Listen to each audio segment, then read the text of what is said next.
Welcome, gentle reader, to this episode of Everything is Everything. We're so happy that you are here with us. But Amit, why are you sad today? I'm sad because I'm sitting here. Where else would you rather be? No. I would rather be here in your esteemed company. But let me explain what I mean by sitting here. At which point I will ask you a question. What is the biggest problem of any self-respecting Bengali? The problem is gravity. You see, what happens is that as we grow older and age comes upon us, we are beset by a certain weightiness. And this is not a weightiness, an intellectual weightiness, the worries of the world. No. It is a weightiness of the body, something as banal as that. And Like we body roundness index. the body roundness index, as you correctly introduced me to a day or two ago, I think only to be able to cast a slur upon me without, sounding rude. And here's the thing that we are weighed down by gravity. And sometimes, there is this phrase that has been used by our economist friends, slouching towards utopia. And that's very Bengali. Utopia, of course, is the urge for utopia is a disease of the mind, but the slouching is a problem of the body. And gravity has a part to play in it. Now, imagine a counterfactual that there was no gravity. We would not have to slouch. We could stand tall and proud. I would not be sitting here. I could be floating here, which is a rather nice thought, wouldn't you say? So I have a proposal, Ajay Shah, which, as someone familiar with the power of the state, you will surely approve of. We should use the coercive power of the state to outlaw gravity. Gravity is not a good thing. And surely, the state has the power through laws, through legislation, to change the way the world works. We are aware of this matter. So, can we please outlaw gravity? Can you please write an application for me in triplicate? Or I can write the gorgeous economics book, Floating to Utopia.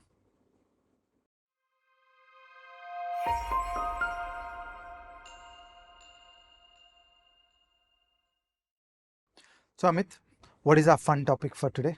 Our fun topic today is actually something, it's a subject of much gravity. It's prices, right? And the reason I did that whole gravity riff at the start is that to me, gravity is just a physical law of the universe. You can't legislate it out of the way, it is there. And similarly, supply and demand is a fundamental law of economics, which is something like that. You can't pretend it away, you can't wish it away, you can't sort of mess with it. Prices, in fact, is a beautiful way that makes society, function harmoniously as we do. And we've had one of my favorite episodes from the past, Four Papers That Changed the World. And there we chatted about Frederick Hayek's great paper, The Use of Knowledge in Society. And I want to talk a little bit about that because I still often think of that paper, remind myself of it because it is so fundamental and so miraculous. And I think it's really important to talk about it, especially in current times where the politics of the day, whether from left or right, often seems to be going in a direction that, oh, if there is a problem, we will do a price control or a price cap or a rent control or a tariff and everything will be fine. And I just want to say that, hang on. The moment you say that, you're showing you don't understand prices at all. You can no more make society better by messing with prices than you can make us fly by creating a law against gravity. And I think to understand that, I thought you and I should do a full episode where we talk about prices, the role that they play in society. Now, let's begin with the key insight in that paper for me. Hayek wrote the paper, The Use of Knowledge in Society, in the mid 1940s as a response to central planners who were talking about central planning, and they were saying that, okay, they had that top down vision that society must be shaped and created and controlled from the top down, and we will decide how much of what good to manufacture and how much of what service to provide, what the prices would be, etc. And there was this fascination, this fatal conceit, as Hayek would call it later, that you can actually do that from the top down. And Hayek's critical point was that no, boss, you can't. You can't, because the world is deeply complex. There are millions of people who contain multitudes, who don't understand themselves to begin with, whose wants, whose desires, whose needs are changing from minute to minute to minute to minute. If you want to do a kind of central planning to figure out what people want, what people need, what people should manufacture, at what price should it be sold, you simply cannot do it from the top down. It needs to be decentralized. You need a decentralized system. And the big question that arises here then is, what is this decentralized system? What kind of miraculous communication can make all of this happen? And today I'm sure there are tech bros who would say कि अरे blockchain से network बनाएंगे, this, that, etc. But that miraculous technology has existed forever. It is prices. right? And Hayek said, how does a society understand itself? How do people like you and me fulfill the needs of people millions of miles away who we don't know, we will never meet, and yet we play a part in their happiness? And the answer is prices. You know, we've often spoken of Leonard Reed's great essay, I Pencil, which talks about how a pencil comes out of the cooperation of people in 40 countries and millions of people. Somebody is felling timber, somebody is shaping it, somebody is shipping it. You know, then you have factories where it is designed, the graphite is put into it, etc., etc. All of that shit is happening. And all of it is happening how? There's no genius, there's no committee sitting deciding कि अच्छा ये करो अभी उसके बाद वो करो, etc., etc. It happens through prices, through the coordination of prices. That at some level there is a demand for pencils which is there. That demand has to be fulfilled. Self-interested people say कि okay, I got to get pencils. How do I get them? Self-interested manufacturers will manufacture those pencils for their own self-interest, and further on down the line that they will source the timber, they will source the wood, and that timber may have multiple uses. Where does it go? Again, prices determine that. Who needs it more is willing to pay more. And accordingly, you know, all this sort of allocation of resources happen. So it is miraculous. You know, there are many things I want. I don't know right now what I want for dinner, right? But whatever I choose to have for dinner, maybe if I, you know, order it on my app or something, if you just think about a one dish that I order, like earlier you were sharing this poem about char yaar. What was it exactly? Do you remember? खिचड़ी के चार यार. You gotta do this. You gotta do this. Bacon, No, no. खिचड़ी खिचड़ी के चार यार. um, घी, दही, papad, achar. Ghee, dahi, papar, achar, right? In whatever order. And we were arguing, I was saying the other three are good. Why papar? You need a two-syllable word, put bacon there, right? So all of these things, where are they coming from? Who's growing them or making them or processing them and whatever? And it is all happening through a price system. And it is actually incredibly optimal. It is miraculous. It is not something one human being could have created by herself. It takes all of society. It is what we call spontaneous order, right? We've discussed all this in that episode. And therefore comes the continuation that the moment you mess with the price system, you are breaking down this beautiful system of coordination and things go wrong. You know, the most common way in which things can go wrong is chronic shortages, but then they lead to various other things. Prices act as both information and they act as incentives. If there is a large fire that, you know, consumes say 10% of the supply of timber in India, it will be reflected to me by the price of pencils going up or the price of furniture going up perhaps, right? And then I decide to economize on that, and then people are incentivized to grow more quickly or to find timber substitutes and etc., etc. And you know, the whole economy kinds of shapes itself according to the information and the incentives contained in prices. So can I introduce some jargon here? So economists are very bad people because we repurpose ordinary English words and endow them with specialized technical meanings, and then they are jargon. So I wish to introduce the word the resource allocation. Okay, sounds bland. The is a very common word. Resource allocation, and it doesn't quite convey the grandeur of what is sought to be conveyed. The resource allocation for economists is a sufficiently precise description of how all production in the country takes place. Okay, so for example, imagine if you take I Pencil, okay, and gentle reader, you must read that small essay. It is a small essay, but it is amazing. Okay, so imagine if you take I Pencil and imagine if you convert it into a list of marching orders, that some guy has to cut the trees, do this, cut the trees, give them to this transportation guy. The transportation guy will take them to this place where there'll be a lumber mill, blah, blah, blah. Okay, so imagine the complete specification of all the productive activities of the economy, all the economic activities of an economy. If you could write this down as a document, that would be called the resource allocation. And now you directly see the link to central planning.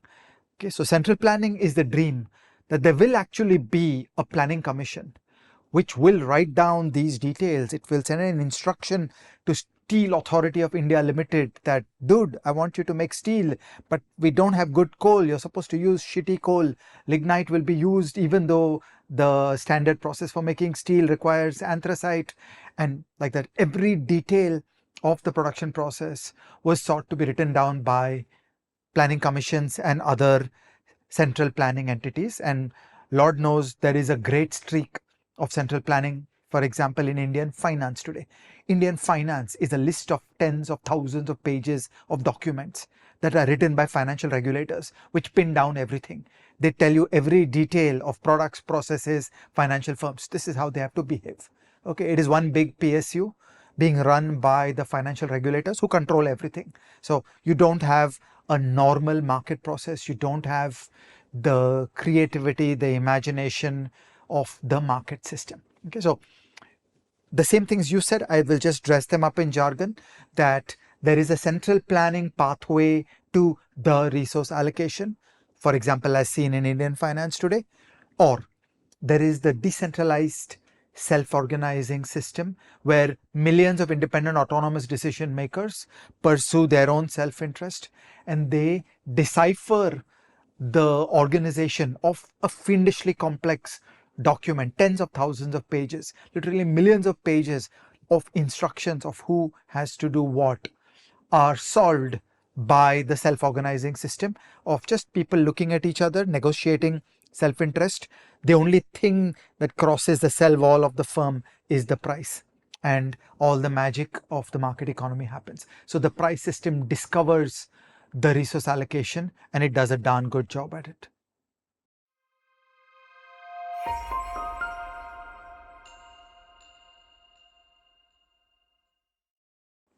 Amit, that's plenty of abstract armchair intellectual material. Now make it real. Tell us about how you can use state power to interfere with this finely balanced contraption and come to grief.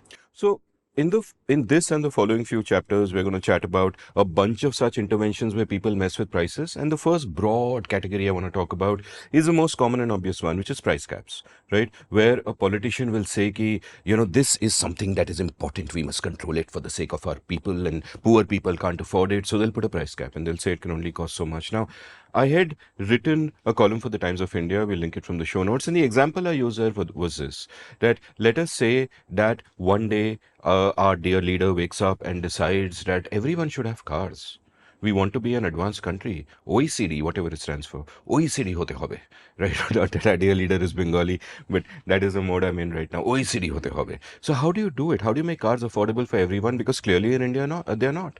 So he says that we shall put a price cap on cars. They will henceforth cost only 10,000 rupees. Right?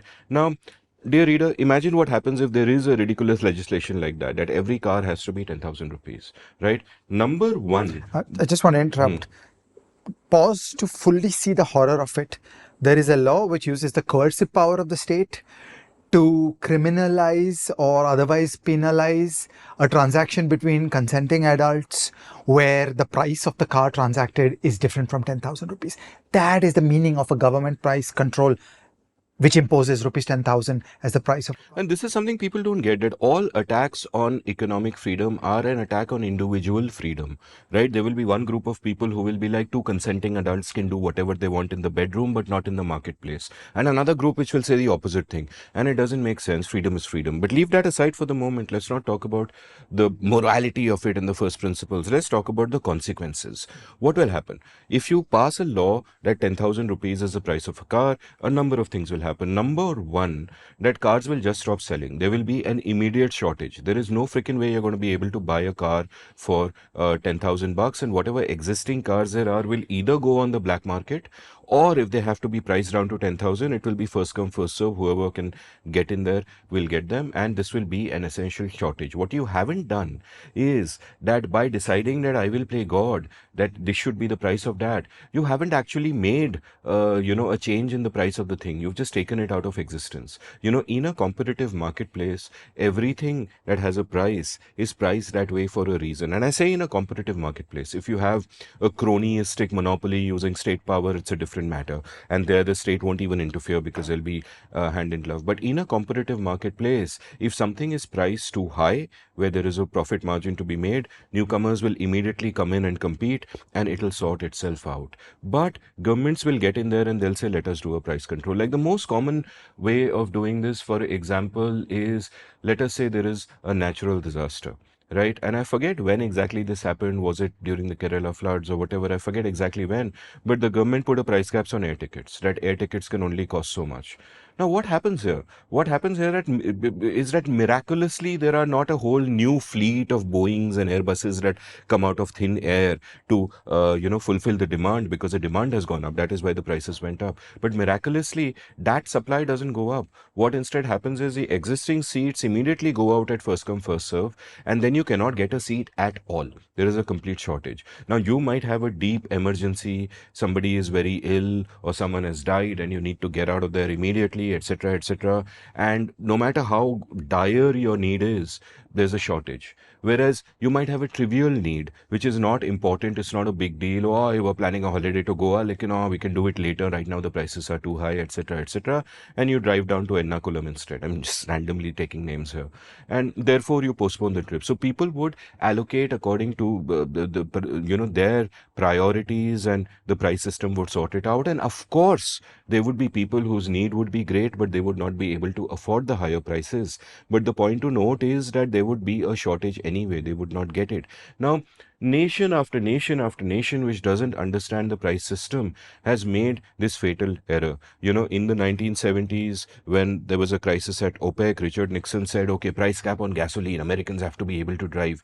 And immediately, you had photographs of long queues at gas stations because immediate shortages, right? Similarly, in Venezuela, the brutal regime there had price controls on essential commodities. And then eventually you had people queuing up at black markets paying exorbitant prices for toilet paper and milk and basic things like that. The Soviet Union did bread rationing, and we've seen the same thing there. The food lines that could often go around blocks, and families going hungry, not enough food on the table, having to ration that food out. And I'm sure there are many Indian examples as well.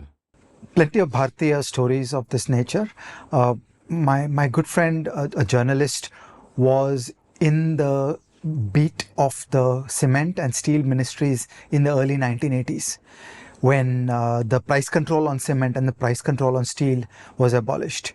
And it may seem incredible to people in India today, but can you imagine a world where the government controlled the price of cement and the government controlled the price of steel? So of course there were incredible shortages all around, and for anybody to do things in the real world that involved cement and steel, it's called construction. For anybody who had to do construction, it was a battle of getting cement and steel, or often ending up with substandard cement. So there is a direct line from that substandard cement of buildings of the 50s and 60s, leading to building collapses later, because buildings were just done in a shabby way, either with substandard cement or with inadequate cement when you're mixing for the concrete.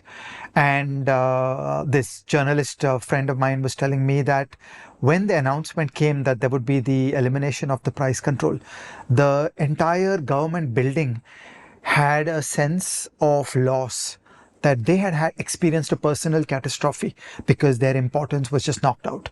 Now suddenly the market economy was going to figure out cement and steel, and nobody needed the government anymore. They had this aura of a catastrophe, like some family member has died. That was the mood in the entire building, that in a sensible country, you don't need a ministry of steel, you don't need a ministry of cement. Why do we even have these things? So India is full of these kinds of examples. And at this point, I want to talk about something that helps clarify the role prices really play. Like if you're wondering, okay, what goes on? How does the whole system work? One sort of analog I use to describe all of this is Uber search pricing. Now, Uber search pricing has been villainized and, is price gouging and this and that. And people have tried to outlaw it and etc., etc. But I think conceptually, it is miraculous because it mimics the way the economy works. Now, here's what happens. Let us say that at a given point in time, there are 200 Ubers and 200 people who want an Uber, right? That's your demand supply thing, and that's the equilibrium you are at the beginning of my thought experiment. Then suddenly, there are only 100 cabs and there are 200 people who want those cabs. Demand supply has shifted as economic theory would predict. Therefore, the price goes up because in Uber search pricing system, the demand is higher, so you're pricing yourself higher. Now, at this point, a natural reaction to someone might be to say that, hey, this is just ridiculous. It's a private corporate taking advantage. They're not actually spending so much money on their petrol or whatever. If they were taking 100 rupees earlier, they should take 100 rupees now. Why is it 150 rupees or whatever it is? And therefore, the government might say, let us do a price cap, right? And they do a price cap. And what the price cap does when they keep the prices at the earlier level is those 100 cabs go in terms of first come first serve. So I want to go out casually for something. I can take an auto, I can take an Uber, I just take an Uber. But if the price was higher, I would not have taken that Uber. Equally, somebody wants to go to the hospital urgently or they have a flight to catch, they are willing to pay more. But they can't because now there is a shortage, they are all gone. This literally happened to a friend of mine when I think in Delhi for a while they experimented with a price cap on Ubers, and my friend missed a flight because he didn't know that there is a price cap, and he actually knows economic theory well enough to have figured out that, oh my God, there might be a shortage. I ought to sort of account for it. Now, the question here is, you might say that, Amit, what is the point of the price going up? What is a big deal? And number one, there is a short-term effect that people who need it more, like going to a hospital or an airport, who are willing to pay more, who value it more, are willing to pay a higher price. That is effect number one. Effect number two is information and incentives. That, let's say you're an idle Uber driver, you are sitting at a katta. Maybe if you're Bengali, you're going to have an afternoon nap at that point. 3 ghanta, I mean, between 2 and 5. But then you see the search price and it becomes an incentive for you that, what is this? Normally I make $100, but now I can get $200 for this. And so the supply goes up. You are being incentivized to join the supply and to serve the needs of other people. It's double thank you moments all around. And the supply goes up. And when the supply goes up, the price eventually comes back to a regular kind of level. So without a customer who is stranded communicating with a driver who is having an afternoon siesta, they match each other's need, they help each other out, they make each other better off, because you allowed the price system to function. And further, if you go one level beyond into the long term, what it does is that people who are in other professions, maybe someone is an apprentice carpenter and he's kind of slow at the mobility that affords him, and he says, boss, I should become an Uber driver. There is money in this, right? And there will be money in it as long as the demand for Ubers is more than the demand for the kind of carpentry which he can take advantage of. And that's perfectly legitimate. It is the wants and desires of a society getting reorganized according to what the society wants. How do you know that? Only prices. That is the only thing that kind of tells you. And therefore, I just feel that prices are such a miraculous mechanism. You don't want to mess with it. Let me share a bleeding heart moment of mine with you. When I was in college, there was an earthquake in an interior part of Maharashtra, right? And I remember that filled with the desire to be of some help, any help. I asked some friends of mine who were paramedics, "Do you need any help?" And they said, "Yeah, you volunteer, you come with us in an ambulance. We'll drive through all the relevant areas, Latur and all those places." And so I drove with them, interesting experiences in the 3 days. And at one point, we stopped at a village where one side of the village, everything had kind of fallen down and there was nothing. And on the other side, there was one grocery store. And there were people complaining that, oh my God, these people are charging so much money, right? And this is terrible, it should be outlawed. And my initial thought was, how dare they, these evil capitalists. I used to read Marx in those days, and that was my initial instinct. Today I can look back and say that, no man, let the price system work the way it is. If the prices go up, it becomes more likely that there will be more supplies coming to that village. It will be more likely that the households there will economize. Instead of just hoarding up on bread, oh, 3 packet le aao, you go easy. You say, no, what we need right now is half a packet, share it with the neighbor and, split the cost because it's too freaking expensive. And, the price system kind of takes care of that. And in an emergency, the government should, of course, pitch in and spend its own money to make things better for those who are affected in a disaster.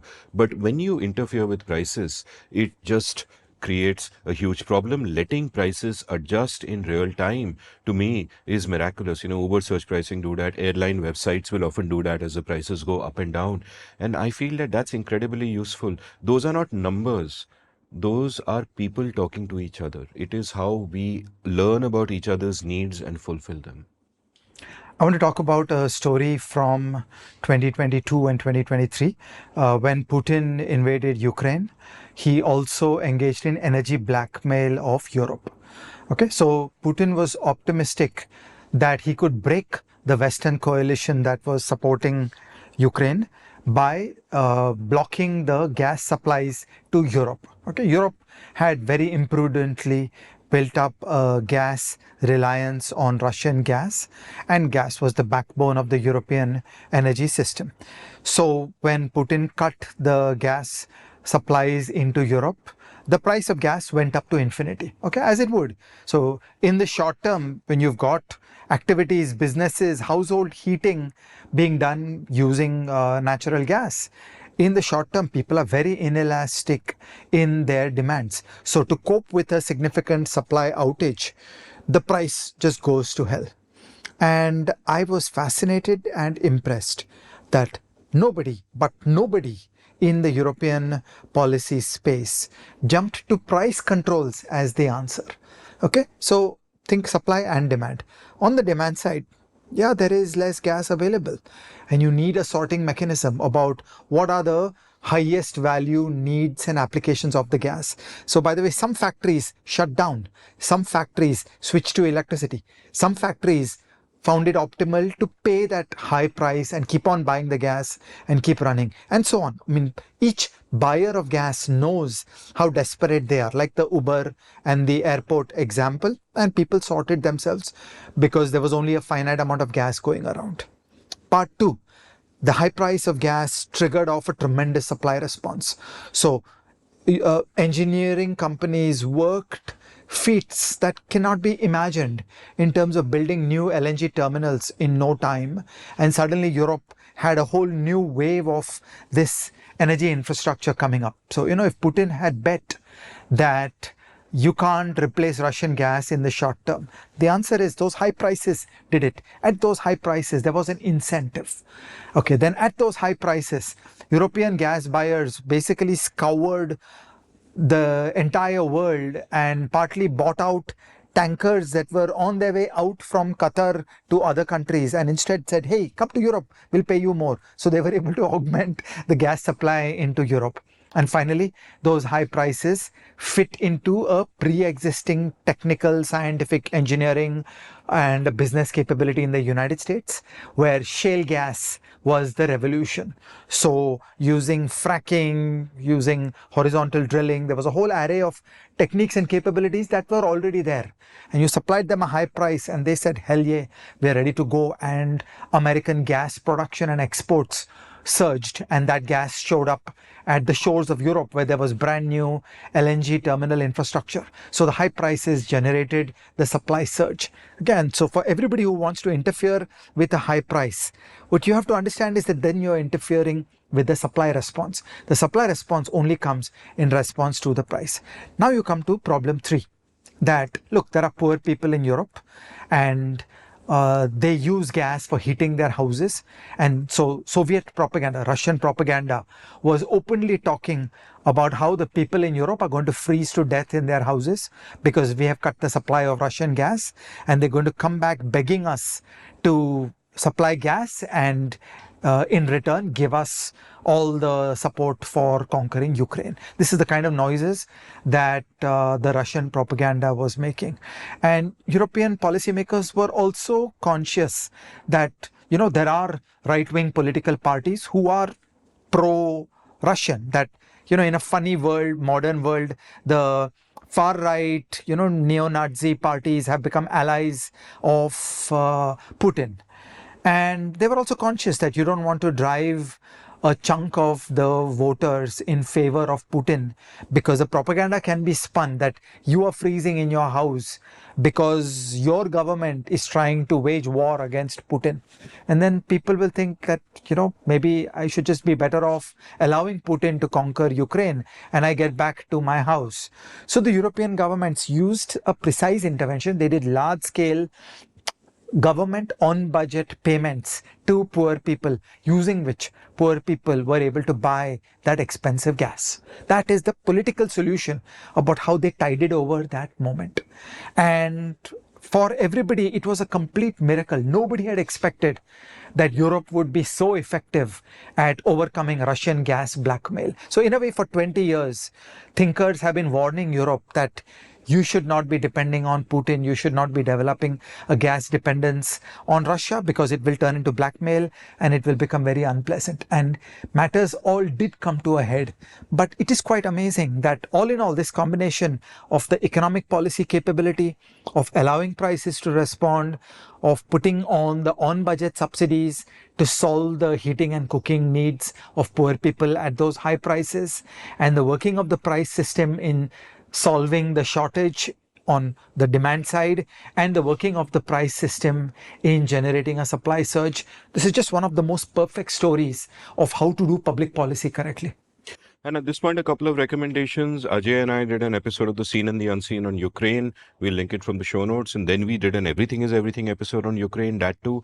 And before I did my episode on Ukraine with you, when the war had just broken out, I'd done one with Pranay Kotasane and I think Nitin Pai of the Takshashila Institution. And they mentioned exactly this fear. At that point, this was a really live fear that, we hedged our bets very well. We were not reliant on the Russians for their oil and, we took care of that. But Europe made some decisions which were short-sighted and they got themselves into this mess. And this is the rest of the story. What happened? Like, I find that this is such a mature response because typically what happens is when there is a problem, a politician will instinctively say, and this is a line from Yes Minister, where the politician will instinctively say that this is a problem, we must do something, this is something, let's do it. And that typical something that intuitively comes is prices are high, put a price cap, pass a law. But through decades and centuries of experience, they had the maturity to realize, right, no, that is not the way out. It is okay to actually spend money to subsidize people so they can buy at high prices. But those prices act in multiple ways, information, incentives, etc., etc.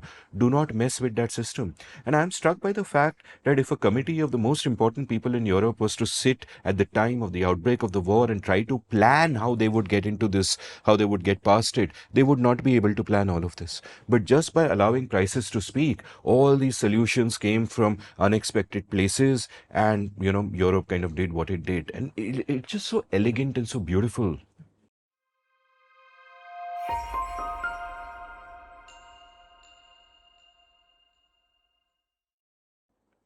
Ajay, are you a fan of sabudana khichdi or sabudana vadas? Yeah, I love these things. You love these things, no?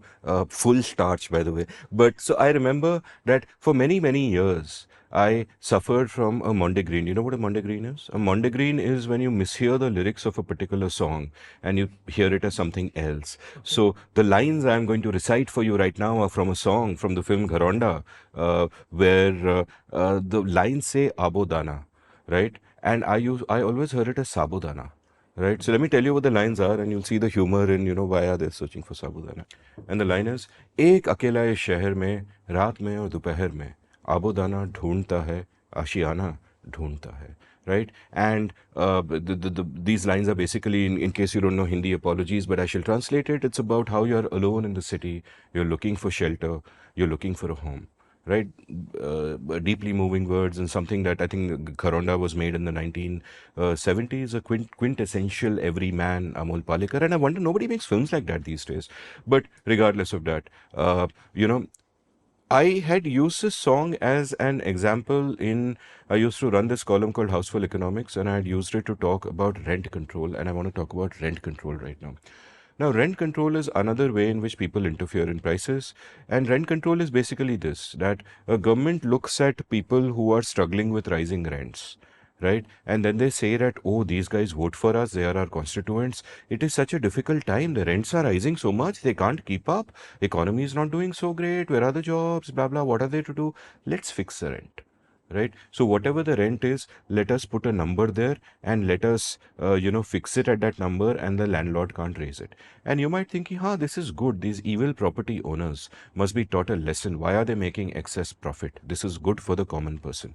That is sort of the instinct. So rent control is something that has happened across the world. I think Roosevelt did it in America, specifically in New York, to disastrous effect in the 1940s.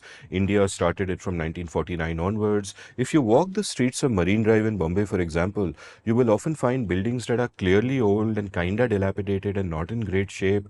And if you ask me why, and I will say that, I will point to rent control as one reason why. Now, let's think about rent control. Again. The intention is good and that is seen. But what is the consequence? The consequence is bad and that is unseen, right?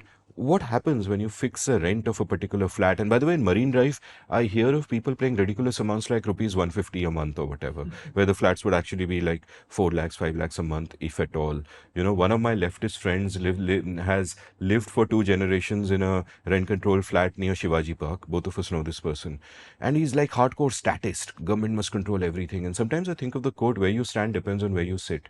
He lives in a rent controlled apartment. He has been a lifelong beneficiary of theft enabled by the state. And, so obviously, where you stand depends on where you sit. But let's talk about what happens. You do a rent control, right? Let's say you own an apartment or an apartment block or whatever. You own an apartment, you're giving it out on rent, but suddenly I put a cap. I say, no, you can only charge this. And you will just keep charging this and like, don't mess with me. This is a thing. Otherwise, you go to jail. Your incentive to maintain your property go to hell. Because why should you spend money on that property? You're only getting that much. You're not getting more. Return on investment is not worth it. It is kind of where it is. And therefore, you stop investing in that property and buildings get more and more dilapidated. And that's the nature of the beast. Second consequence, other developers who might develop buildings in that area or apartments in that area, because rent control is in play, they don't do so. Because they're like, what is the point? It simply doesn't make sense anymore. Would you build a building in Marine Drive if your rent is going to be 150 rupees or whatever the hell it is? And these, of course, apply only to those old buildings now. Not all of Mumbai is under rent control. But the part that is suffering. And this is the other kind of incentive that come in. And then this has knock-on effects everywhere, because what happens is that the supply of housing becomes scarce. It is affected by this. Once you have fixed the price, there isn't going to be that much supply happening, which means whatever is left outside of the ambit of rent control becomes more expensive, and everything is more expensive for everyone. And at some point we'll do an episode on cities. There are many reasons this is so. Rent control is one of them, and there are things like FSI, Urban Land Ceiling Act. We'll talk about those different things. But this is the impact of rent control. I had an episode of The Seen and the Unseen, very early episode, so very short, with Alex Tabarrok, and he was talking about New York.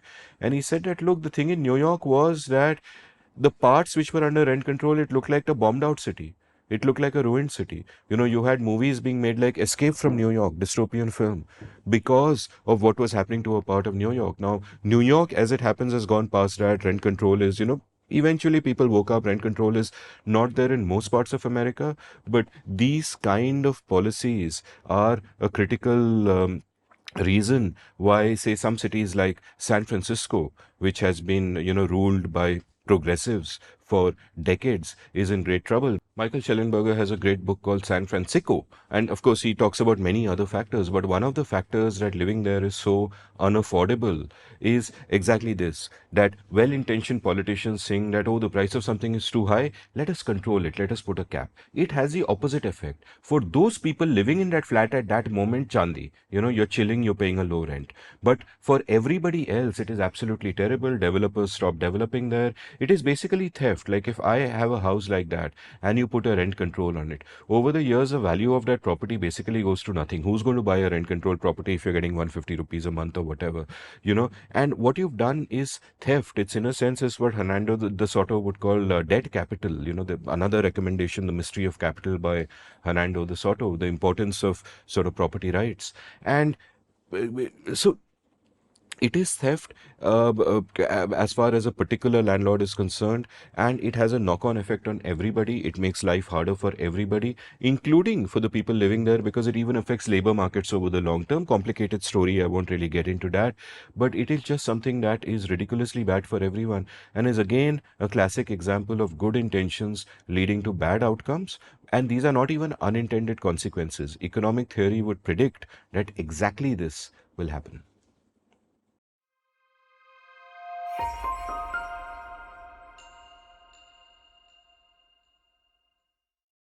Okay, Amit, we've done price controls, we've done rent control. Carry us forward. So price controls could relate to goods and services, right? Rent control relates to land in a sense. And the same thing, if you apply to labor, can also be a disaster. So my third kind of intervention is a minimum wage. Now, the minimum wage is so popular that governments across the world, even today, will talk about it, raise the level of the minimum wage, etc., etc. And Milton Friedman has a great video explaining this, which is where I first like that changed my mind on this. I was one of those who thought that we must have a minimum wage and that's how we get the country out of poverty. You got to look after the poor. And I saw that video and started thinking deeply about it and entered a rabbit hole of books and articles, and it kind of changed my worldview. We'll link that from the show notes.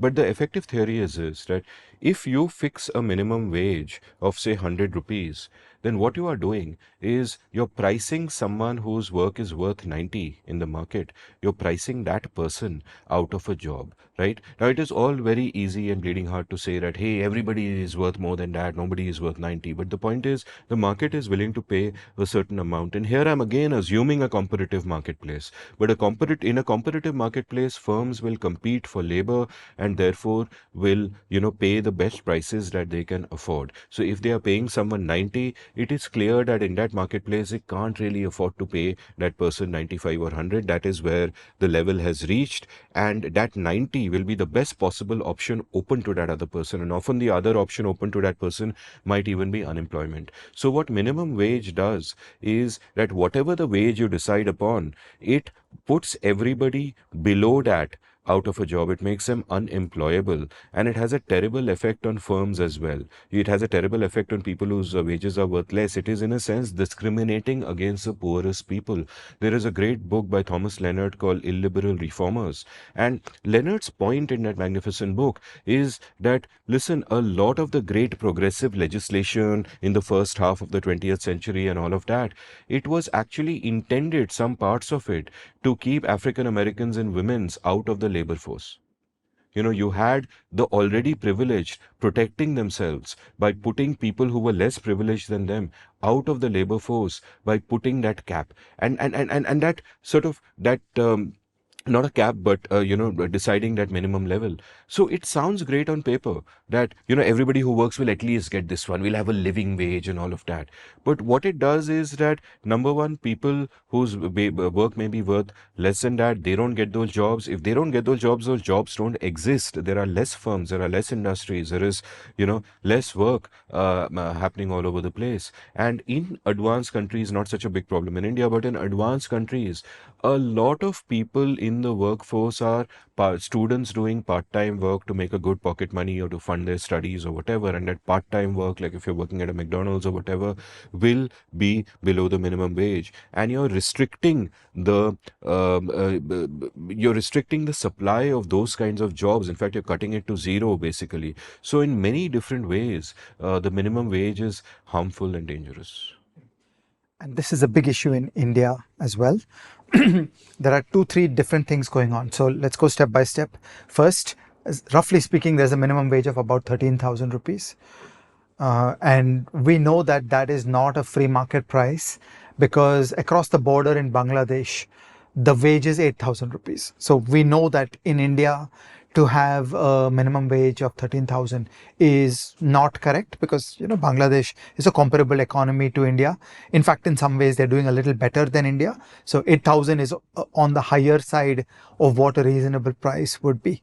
On top of that, there's a bunch of mandatory entitlements. So the overall cost in the formal sector for hiring a person, the lowest levels is about rupees 17,000 a month, which is a high price compared to the market equilibrium outcome, which ought to be much lower.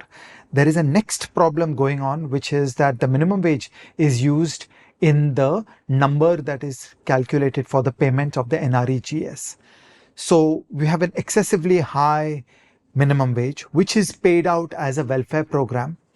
And it hits both ways, that on one hand, the firms are being told that, look, you can't really hire low wage people in India, and go to Bangladesh, go to Vietnam, go to other places, because in this country you have to come and pay a much higher wage. So you will build college grads on shop floors as the Indian automobile industry, but it's difficult to hire unskilled people into factories in India because of these minimum wage. You'll put that kind of work elsewhere. But at the same time, the minimum wage is also being paid to people through NREGS, and that's creating these expectations. It's got an anchoring effect that it encourages people that no, if you don't get this kind of money, I should not even accept a job. And people are getting a certain amount of money through government welfare programs. So that is damaging the labor supply as well. So we are messing with the market from both sides through that one number. That the minimum wage feeds into the NREGS, the minimum wage feeds into the ability of employers to obtain low-cost labor. And what do you expect? You get the outcome that the theory would predict in the form of one of the world's lowest employment rates. So if you divide the number of people working upon the working age population, then India essentially has the lowest rates in the world. It's lower than Bangladesh, lower than Pakistan, lower than Saudi Arabia. And where does that come from? And this is the complex of government interventions, a combination of supply side interventions where the incentive to work is damaged and demand side interventions where the ability to hire is interfered with. And I want to make a couple of points here. One point is that, let's say you're saying is 17,000. Now, someone may well argue, I would have argued 20 years ago, that, what is that? Like, for example, if you are recommending that someone be hired at 12,000, that is terrible. It's like slavery. But the point is, number one, it's not slavery, it's voluntary. And number two, think of the option. The option is not utopia. If that person was not working at a job which is worth 12,000 or working at a sweatshop or whatever it is, that person would be facing a worse option, right? And therefore, you have to, in the real world, figure out the options that people have. The second thing I want to point out is what is happening in Bangladesh. What is happening in Bangladesh is a labor-intensive manufacturing boom that is leading to GDP per capita growing up, and those who are earning 8,000 yesterday are earning 10,000 today and will earn 13,000 tomorrow, and the whole economy is advancing while we are stuck and there are these large levels of unemployment. And it is simply happening because of wrong-minded thinking, where you begin with the intention that, hey, this is the intention, but you do not have the intellectual rigor to think of the inevitable outcome. Like even NREGS, so many people will support that because they'll say, it's a welfare program, we should do it. As a short-term anesthetic, a program like that, I can understand. But what it has done is there is a crowding out effect in the labor workforce. It has a kind of anchoring effects that you spoke about. It distorts the labor market. And all of that is stuff that we need to consider. In our last episode, you speak of structural reforms versus parametric reforms, and all these are parametric reforms, what you might do with the NREGS and all that. We need structural reforms. We need a growing economy. That growing economy will come with economic freedom, and for that you have to let prices play themselves out. So I want to add to this. So as you correctly described, there is a mainline anti-work, anti-labor coalition of India, okay, comprising the leftists and the left economists and the policymakers who feel very sanctimonious around a whole variety of labor law requirements, which have the net result of harming poor people who are then unable to get low wage jobs. As you correctly say, the alternative to a low wage job is not a high wage job. The alternative to a low wage job is no job. And this is just an anti-worker, anti-labor coalition that has come together in India. Okay, how do you break the political logjam? So our friend KP Krishnan wrote an article in the Business Standard that I thought was rather cool. Okay, so let me describe the idea. So Krishnan says that a subset of the restrictions of labor law are created under a certain kind of paternalism around sort of worker protection, that the workers are not full-fledged human beings who can be trusted to enter into voluntary agreements that create double thank you moments. Okay, so there's the paternalism that, oh, the workers are so foolish that you need the government to come in with a labor inspector and verify that there is a sufficient number of toilets in the factory and so on, that workers are not smart enough to judge for themselves that would I like to work here, would I not like to work here. Okay, so Krishnan suggests that can we flip this around? Let's start with the other extreme of what works in India. This is the software industry. Okay, all of us agree that IT and IT enabled services is the greatest industry of India. It is the first time India scored a sixer. That there is one industry that India knows how to do. It is IT, and it is IT enabled services, and it is exports of these things. And you will agree that the nature of the worker profile here is far more likely to be capable and competent. Okay, so Krishnan suggests, could we start chipping away at the crisis of labor law one industry at a time? So could we start at IT enabled services? And we say that's a place where we will deregulate this.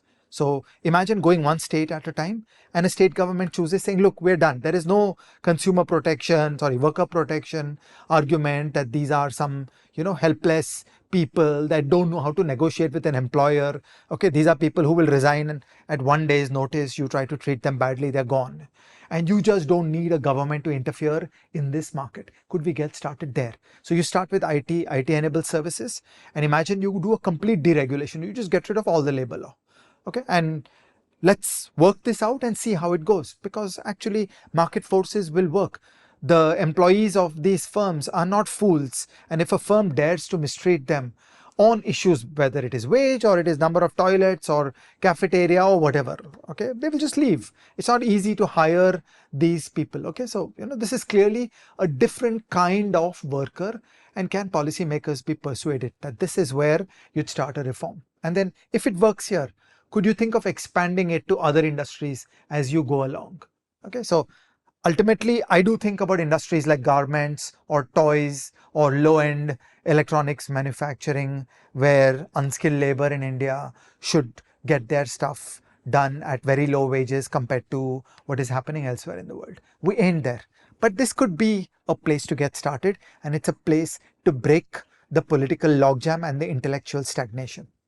It's a brilliant idea, and I'll give another mid-episode recommendation. We had an episode on luxury beliefs, and in a sense, a minimum wage is like a luxury belief that it makes you feel virtuous, but it harms those it's supposed to help. All our labor laws harm those it's supposed to help, and we sometimes use the term leftist as a pejorative, and I'd like to kind of dig in a little bit, because the other day somebody asked me that, hey, I'm a leftist, and I said, no, you're not a leftist. You're a good person who cares about people. That is the opposite of a leftist. So how I would define a leftist is someone who wants to use state coercion to refashion society, right? That is leftism. It is about state coercion. It is about violence. That, anytime you interfere with prices, you are committing an act of violence, and you are harming people, and you do not have the intellectual rigor to take your intentions to that logical outcome and understand what works and what doesn't work. If you truly have compassion, then you will not be paternalistic about the people you pretend to care about, right? You will actually think about what will benefit them, and you will not propose these harebrained ideas that make you feel virtuous about yourself and get you retweets on Twitter, but you will actually think about what will help them. And I think true compassion, the way the world works, the way society works, the way economy works, true compassion has to be centered on a respect for individual autonomy and individual freedom, and we did a great episode on development where we spoke about how the only way to raise, human welfare indicators, whether it is health or, any welfare indicator that you take off, is through economic growth. And the only part to economic growth is through economic freedom. Don't interfere with prices. Don't say ki main sabko sambhalega, and come up with, laws that sound good on paper but have bad consequences.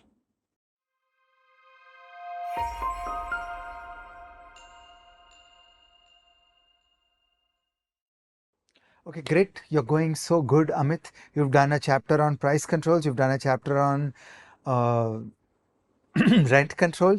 You've done a chapter on the minimum wage. Keep going. So let's talk about something we've spoken about on the show before, but it kind of falls into this rubric. So I won't take much time. We've got a great episode on agriculture, so do check that episode out. We speak about it in detail. But I want to talk about MSPs, minimum support prices. Now people think, oh, our farmers are the poorest of the lot. They're feeding the whole country, and we should kind of look after them, do whatever to look after them. And it is from that legitimate sentiment that minimum support prices first originated, and the idea simply was that farmers deal with uncertainty. Let us take care of that uncertainty by announcing MSPs or minimum support prices for certain crops, which means that if you grow, say, bajra, you grow so many 100 kilos of bajra, we are guaranteeing you that this is a payment that you will get at the end of the year when the time for the market comes. Now, it so happens that many of the announced MSPs, governments renege on them and they don't actually happen. Leave that aside. Fundamentally, dear reader, you would have realized by now that the way we think about prices, we think this is disastrous. Like ideally, in a marketplace, the needs and the wants of people are changing all the time. Prices reflect that, and suppliers or producers keep adjusting to that, going where the greatest profit is, and therefore where the greatest need is, where the greatest demand is. That's the direction that they move in. And you want that process to keep playing out. And the moment you interfere with that, you create a disconnect between supply and demand. You create a disconnect between the producer and the consumer. They are no longer talking to each other directly. The producer could be making something that people don't want, and what the consumer wants, nobody is making. And that entire edifice of communication and compassion has broken down, right? And in our episode on agriculture, we came up with such examples of unintended consequences. For example, unintended consequence one was when the government, I think in the 1960s, late 60s, announced MSPs on cereals but not on pulses. And the result basically was a worsening of what today we would call India's diabetes epidemic. That it was more carbohydrates and less protein. They literally incentivized the consumption of carbohydrate by, incentivizing, by just shaping the market in such a way through their interference in prices that you had many more carbohydrates at affordable prices that were available and much less pulses and much less protein. And in a sense, it's a humanitarian crime, right? Period. Then you have other sort of MSPs which distort markets. For example, Punjab is an arid state. Punjab should not grow rice, right? Rice requires a lot of water.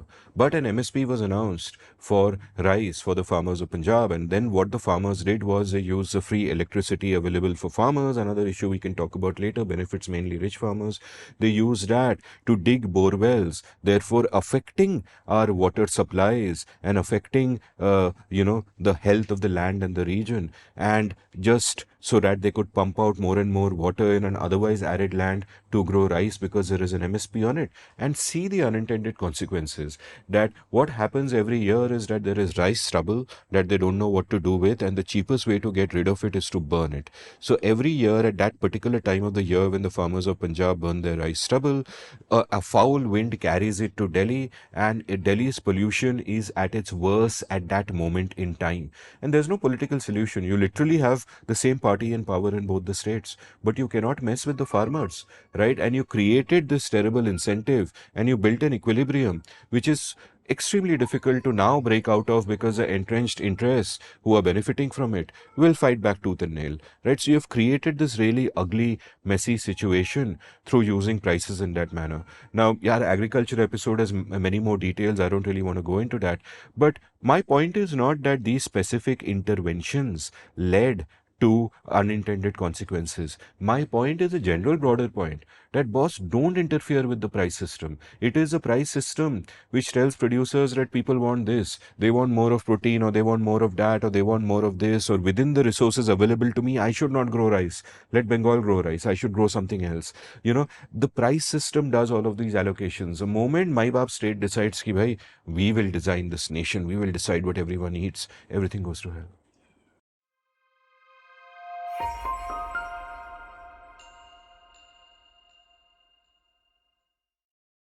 Okay, Amit, next chapter. What are the pieces of how governments make mistakes with prices? So my next chapter is about import tariffs. And at one level, it might seem it's not really a distortion in prices. You're just stopping who sells to you. You're kind of choosing the producer. But here's how you think about it. Let us say that there is a local manufacturer who's selling me something for $100. Someone from China is selling it to me for 90 rupees, right? Same quality. So I will go to that person from China. But then the local manufacturers get together and they tell the government that, boss, you have to protect local industry. We are Indians. And therefore the government puts a tariff of 20 rupees on the Chinese guy, and his 90 rupees good is now 110 rupees. And therefore we economize and we buy the thing for $100. So number of things happening here. One is, instead of paying 90 for something, I'm paying 100 for it. And I don't even know. This is unseen. I don't know that I'm paying 10 rupees more for it. But I end up paying 10 rupees more for it. Now, had that 10 rupees stayed with me, I would have put it out in the economy only. And then all the pool 10 rupees that we would have saved from buying that particular product, they go into the economy, they create jobs, they create opportunities. So it is all going into the local economy only. And there is dynamism happening there. The money is being put to use. Now that is unseen. What is seen is that local manufacturer has his shit together. What is unseen is that. And this is, in fact, what really happened here is that the 10 rupees of all the dispersed consumers were gathered together and given to this interest group, which is where I once, came up with what I call Varma's law. Every interference in free markets leads to a redistribution of wealth from the poor to the rich. From the poor to the rich. This is the best example of that. The poor consumers at large, are having money taken away from them and put into the pockets of rich saints who have gotten together to lobby the government. But this is just one effect. Let us say you don't care about consumers, right? You're an evil capitalist and you're more focused on the other side of things. It is bad for the economy as a whole. It is bad for firms because think about the incentives. Your local guy no longer has to compete with China on price, and he doesn't even have to compete on quality, right? Because the other margin on which China could have beaten you is something for the same price but better quality. The local guy doesn't have to compete. He is protected by the government and he knows that, it's good. He doesn't have to lift his game. Now, the more competition there is, the more we have to lift our game, the harder we have to try, the more we have to find creative ways of doing things, which is why we had an excellent episode on I-18 and internationalization, where you pointed out that a firm, which is an Indian firm, which is competing internationally, will by default become better at what it does because it is competing with all those players. So similarly, if you just allowed our local players to compete with everybody out there, including from China, from wherever, right, what would then happen is that they would lift their game, they would become better, there would be better processes in place, there would be better thinking in place, they would learn much more, and all of that would seep into the rest of the economy, and we would be a more vibrant economy with more energy in our firms and producing higher quality goods and services, which we could then even export, and it would kick off a virtuous cycle. And we are not allowing even that to happen. So I want you to know this, Ajay Shah. I don't know how you feel about this matter. I hate tariffs. I fucking hate import tariffs. And, quite apart from the matter that companies don't like trade with each other, it is individuals and double thank you moments. If I am trading with someone in China and we are having a double thank you moment, what the F is anyone's problem? So I hate tariffs. The costs of transportation, whether by container ship or by air, are actually already a certain kind of friction. That getting goods from Mozambique to Bombay is not free. It is easier to get goods to Bombay from Pune. So the Indian guy already is getting a certain amount of protection. On top of that, why do you want to bring the government into introducing tariffs?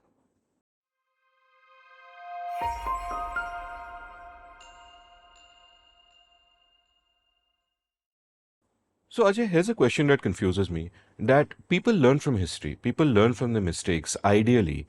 I mean, and there's an old cliche about how history repeats itself, and there is another cliche saying history doesn't repeat, it rhymes. And that does seem to be happening here. And, you spoke earlier about how Europe learned from its mistakes after the war broke out.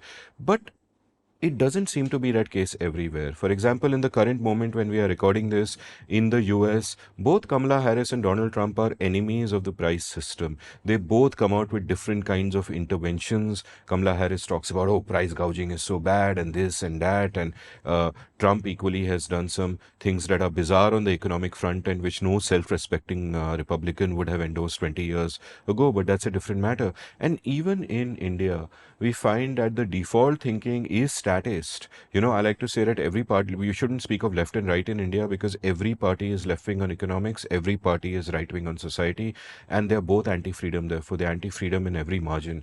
Leave politics aside, let's not discuss that too much, but I'm interested in human psychology and, in a sense, the political economy. That why is this sort of simplistic talk still so popular? Why does it get you votes to talk like this? Haven't we learned from our mistakes? Like, could one reason be that social, and I'm thinking aloud here, that social media might make it worse because social media makes it cheaper to signal virtue. You don't actually have to do anything. You say things which sound good, and all of these obviously sound good because the intention is great. So what's happening? Why hasn't our politics, learned its lessons, as it were?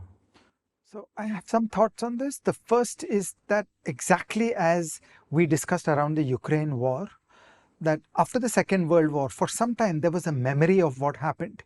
And Angela Merkel has this great line. She says that we will know the future of Germany when the generations with no memory of the Second World War come of age and they develop their own political philosophy, and then we will know whether they have got the right lessons or not.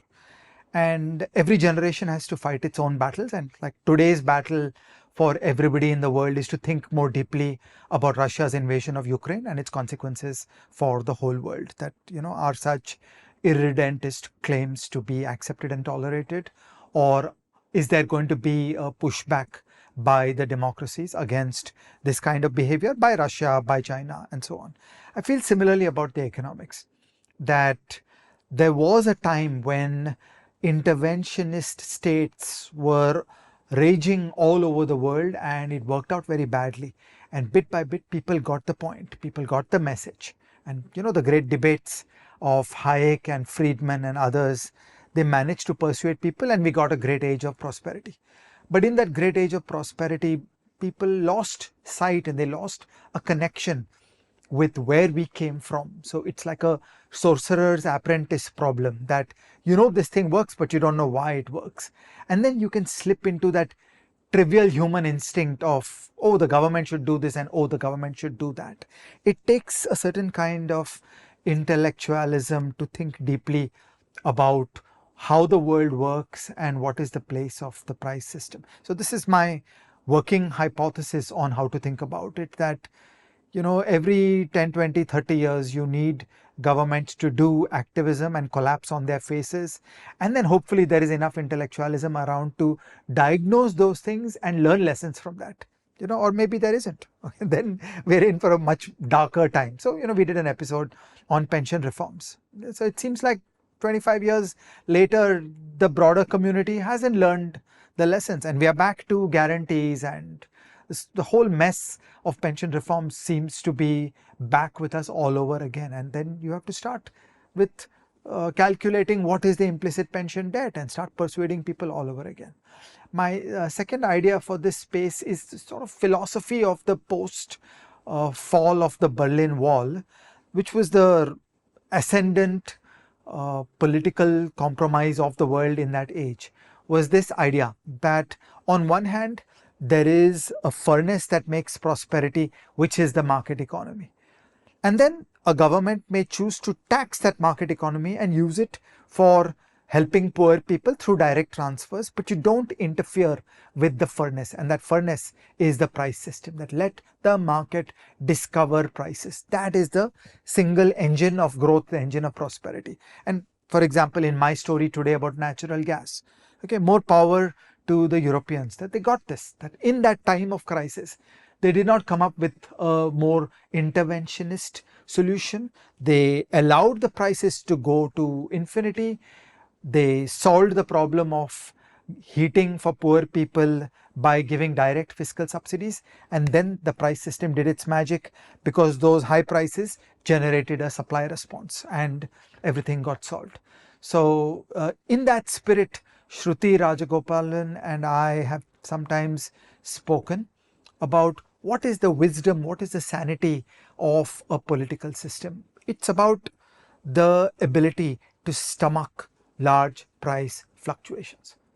Okay, that's it. That's what it boils down to. Maturity, wisdom lies in creating a world of freedom where prices fluctuate, and then being quiet and doing nothing using state power when prices go up or prices go down.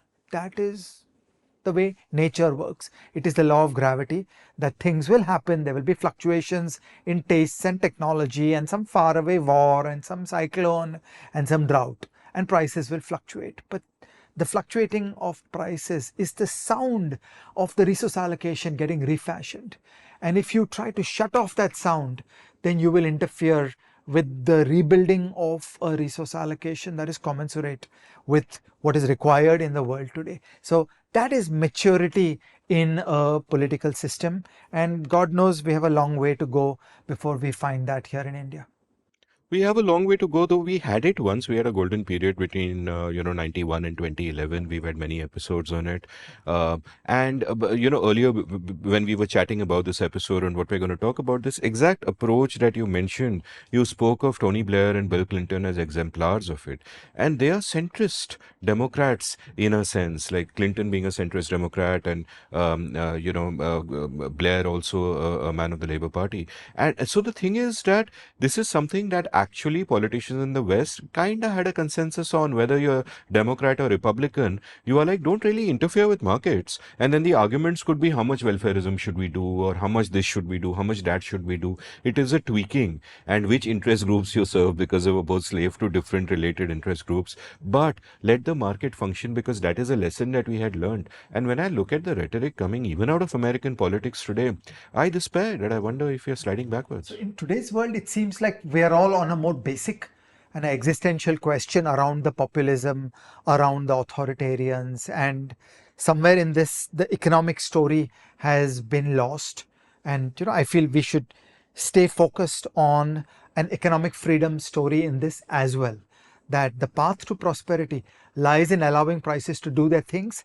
And I would like to warn the people doing politics that if you don't nurture that furnace, you will get economic stagnation, which is worse.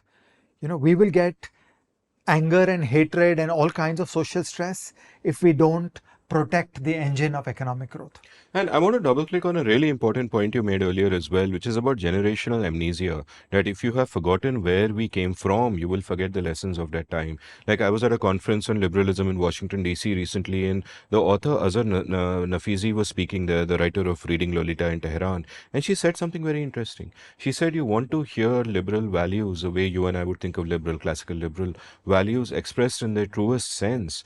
Listen to the dissenters in Iran, because it is an existential battle for them. It is a battle for basic freedoms. They can take nothing for granted, and therefore they are expressing the core values of liberalism. Whereas her implication was that in places like America, things got better so long ago that people who are there now have the luxury of taking so many freedoms for granted that they can focus on luxury beliefs, and they don't really need to get to the core questions.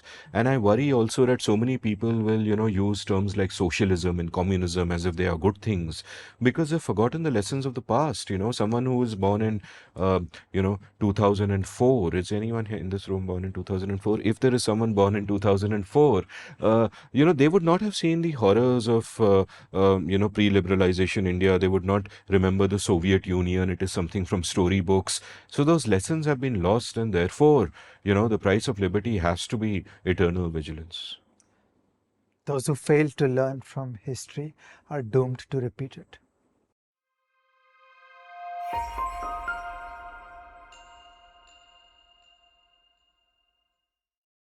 So Amit, do you have recommendations for all of us today?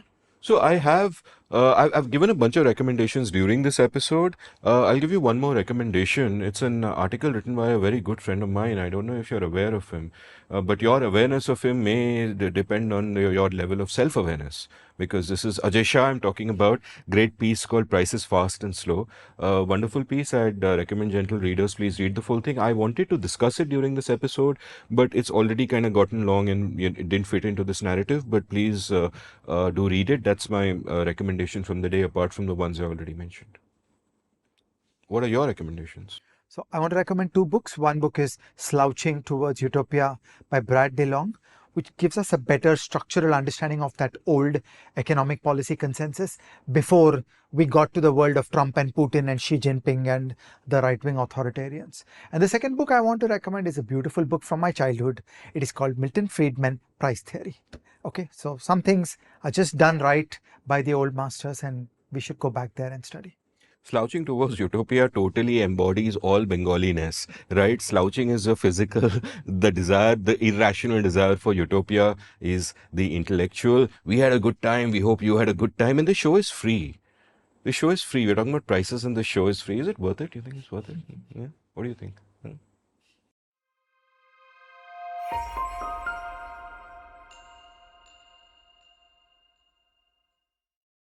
Welcome to Life Lessons. I'm Amit Varma. This is my good friend Ajay Shah. You would have seen us on the YouTube show Everything is Everything, where we talk about, well, everything.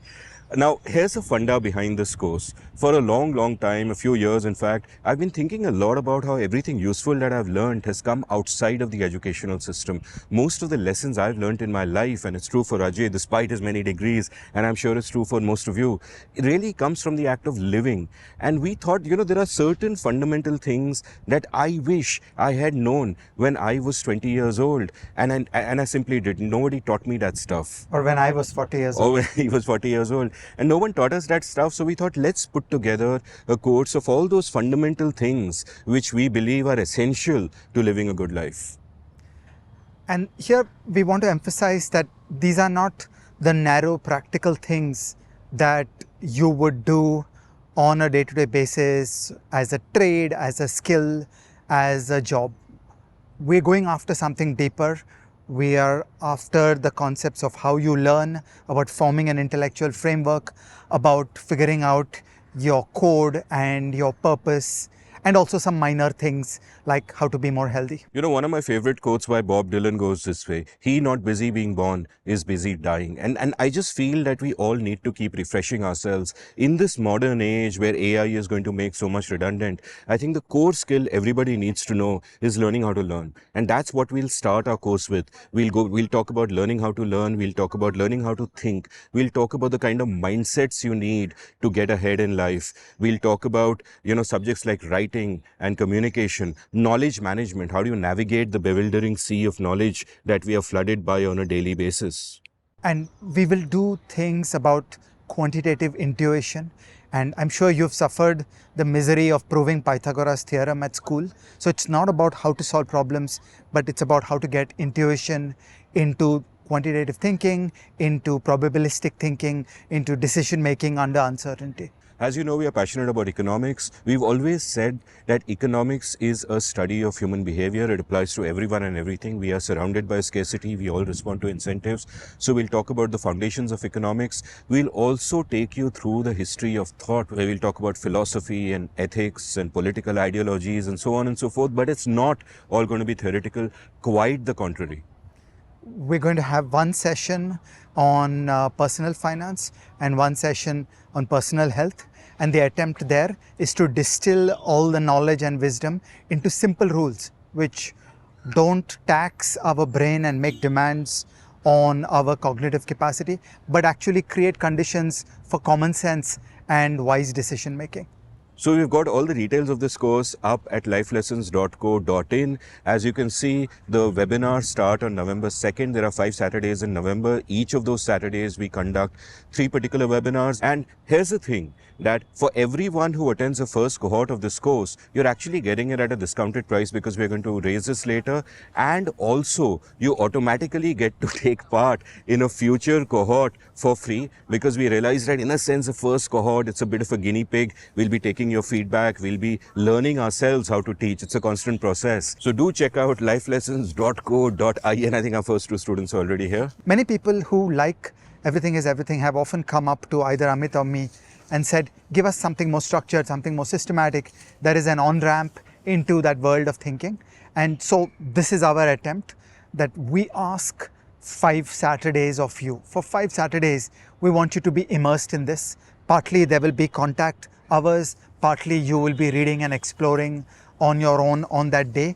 But really, we're asking for 5 days of your life, and we hope to add value in a fundamental way. And it's not just a static course, there's a community at the end of it, where eventually over cohorts, we hope to find a community of people who've done this course and who in a sense are learning from each other, teaching each other.